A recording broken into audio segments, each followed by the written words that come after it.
بسم اللہ الرحمن الرحیم وَإِن كُنتُمْ تُحِبُّونَ اللَّهَ فَاتَّبِعُونِي يُحْبِبْكُمُ اللَّهُ وَيَغْفِرْ لَكُمْ ذُنُوبَكُمْ وَاللَّهُ غَفُورٌ رَحِيمٌ آمنت باللہ صدق اللہ العظیم الصلاۃ والسلام علیک یا سیدی یا رسول اللہ الصلاۃ والسلام علیک یا سیدی یا محمد الرسول اللہ صلی اللہ علیہ وآلہ وسلم۔ ایک میری طرح بزرگ آدمی ہے، شاید انڈیا کے ہیں، ان کی اور بھی میں تقاریر بیانات تھوڑے بہت سنتا رہتا ہوں، کبھی کبھی آ جاتے ہیں، لیکن وہ انڈیا یا پاکستان ہے یا کوئی جہاں سے کوئی آدمی مرضی ہے، اگر وہ ہندی میں بولتا ہے تو ہندی میں بھی اردو کے ساتھ ملتی جلتی الفاظ ہیں۔ وہ کہہ رہا تھا کہ نبی علیہ السلام کے لیے جب ممبر بنایا گیا نا، تو آقا علیہ السلام ممبر پر تشریف فرما ہوئے، وہ جو استنن ہنانا یعنی ستون ہنانا، اس کا نام ہنانا ہے، کھجور کا ستون تھا جسے آقا علیہ السلام ٹیک لگا کر خطبہ ارشاد فرمایا کرتے تھے، اس سے رونے کی آواز آنے لگی، اور اس آواز کو صحابہ کرام علیہ رضوان نے بھی سنا۔ یہ سچ ہے، یہ بات بالکل سچ ہے، اور حدیث پاک میں یہ الفاظ ہیں کہ آقا علیہ السلام کی محبت میں خشک لکڑی بھی بلکنے لگی۔ جس طرح سمجھو کہ اونٹنی اپنے بچے کے بغیر بلکتی ہے، وہ رونے لگی، تو آقا علیہ السلام ممبر سے اترے اور اس طرح نے حنانہ کو اپنے ساتھ لگایا، اس کو جپی ڈالی، پیار کیا، تو وہ خاموش ہو گئی۔ اب بات یہ ہے کہ وہ لفظ ہے بے جان، جس کے اندر جان کوئی نہیں، روح کوئی نہیں، وہ لکڑی رونے لگی۔ لیکن یہ بزرگ کہہ رہے ہیں بیزار، بیزار کا معنی نبی علیہ السلام سے وہ لکڑی آوازار تھی، وہ تو چاہتی تھی کہ نبی علیہ السلام میرے ساتھ ٹیک نہ لگائیں۔ لفظ بیزار جو ہے غلط ہے۔ علامہ صاحب آپ ہندی میں ہیں یا اردو میں ہیں، لفظ بیزار غلط ہے۔ بیزار کا معنی اور نعوذ باللہ من ذالک جو میں کر چکا ہوں، بیزار کا معنی وہ تو بڑی آوازار تھی۔ بے جان لفظ، بے جان ہندی میں کرو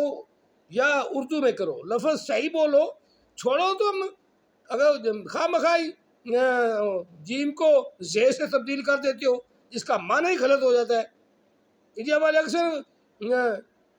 لفظ عزیز ہے نا، تو اس کو بدل کے کچھ اور ہی کہنا شروع کر، عزیز جیم سے بدل دیں گے، جہاں زے ہوگی وہاں اسے جیم سے بدل دیں گے، اور جیم کو زے سے بدل دیں گے۔ عزت، یہ لفظ کوئی لفظ عزت ہے نا، وہ کہتے ہیں عزت، عزت عزت عزت کیا عزت ہے؟ بڑے چھوٹے لفظ، ایک ہی لفظ ہے عزت، وہ عربی کا لفظ بھی عزت ہے عزیز سے، تو عزت لفظ یا بے جان ہے۔ بیزار جب کہو گے، جو بیزار کہہ رہا ہے، میں سخت لفظ تو نہیں کہتا، وہ توبہ کرے،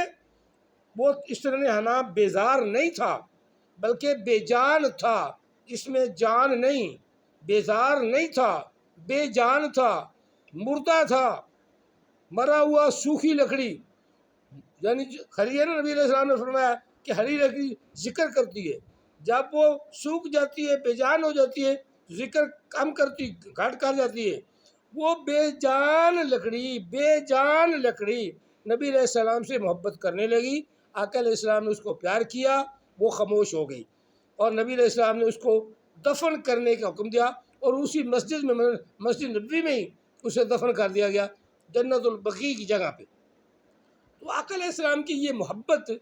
بیان کرنا ہے کہ بے جان لکڑی وہ بھی محبت کرتی ہے، جانور بھی نبی علیہ السلام سے محبت کرتے ہیں، درخت بھی نبی علیہ السلام سے محبت کرتے ہیں، تو انسانوں پر تو فرض ہے کہ وہ آقا علیہ السلام کے غلام بن جائیں۔